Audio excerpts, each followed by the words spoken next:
नमस्कार मंडळी. आजची प्रसन्न सकाळ धनत्रयोदशी आम्ही इकडे कशाप्रकारे साजरी केली ते तुम्हाला सांगते. बाहेर येऊन आधी निसर्गाचं दर्शन घेतलं. सूर्यनारायण उगवण्याच्या तयारीत होते.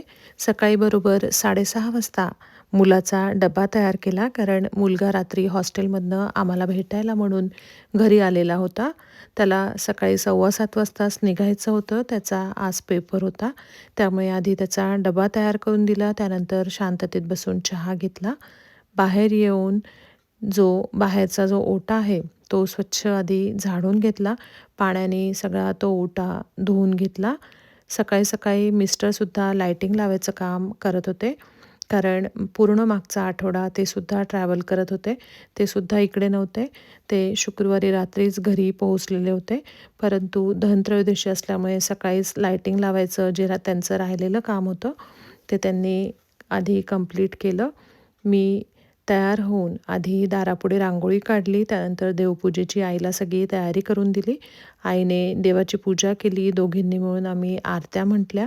नित्यसेवेचं वाचन केलं. नाश्त्यासाठी सगळ्यांसाठी उपमा तयार केला. सगळ्यांनी आम्ही नाश्ता केला. थोड्याशा चकल्या तळायच्या होत्या म्हणून चकल्या तळायला घेतल्या. कारण जो सेंट लुईसला माझा भाचा राहतो, त्याला आम्हाला फराळ कुरिअर करायचा होता. त्यामुळे चकल्या अजून थोड्या आम्ही तळून घेतल्या आणि एकीकडे स्वयंपाकसुद्धा करायला सुरुवात केली. भेंडीची भाजी, कढी, सगळा स्वयंपाक असा करायला सुरुवात केली. कारण 11:30 वाजता आम्हाला लायब्ररीमध्ये जायचं होतं. तिकडे दिवाळीनिमित्त सितार वादनाचा कार्यक्रम होणार होता. राधिका पण तिकडे सितार वाजवणार होती. त्यामुळे घरी जर यायला उशीर झाला, तर घरी स्वयंपाक रेडी पाहिजे म्हणून स्वयंपाकसुद्धा तयार करून ठेवला. 11:30 वाजता तयार होऊन लायब्ररीत जायला आम्ही निघालो. बरोबर 12 वाजता हा कार्यक्रम इकडे सुरू होणार होता. सगळेजण जमले आणि बरोबर 12 वाजता कार्यक्रमाला सुरुवात झाली.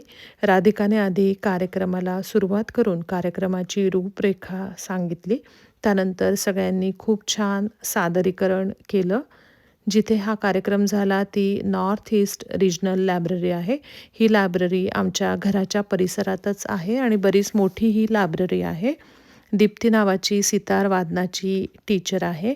ती स्वतःही खूप छान सितार वाजवते आणि आमच्या परिसरात ती सितार वादनाचे क्लासेस घेते.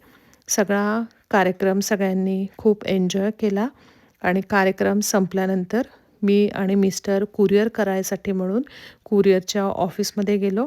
तिकडे आम्ही कुरिअर केलं आणि आम्हाला अपेक्षित होतं की त्याला लक्ष्मी